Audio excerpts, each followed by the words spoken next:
In today's video, I'm going to be teaching you how to manually calculate the number of days left in any kind of data set you are working with without having to manually subtract the number of days left in your head.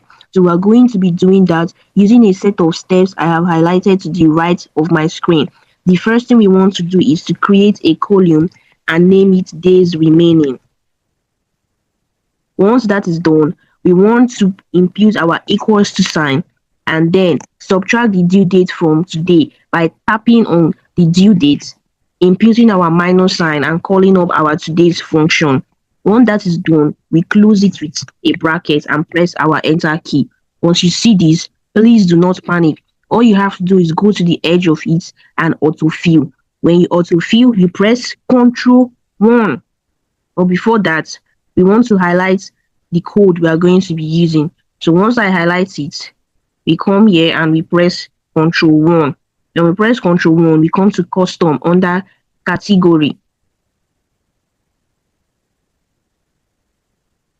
So we come to custom under category, and in general, we paste the code that we copied. And there we have it. We have automatically calculated the number of days left. And peradventure, tomorrow, the date changes to second. You do not have to even come and reapply this formula. It automatically calculates it for you without stressing. So if this video helps you, please do not forget to like, leave a comment, share to someone that might need it, and subscribe to our YouTube channel. Thank you.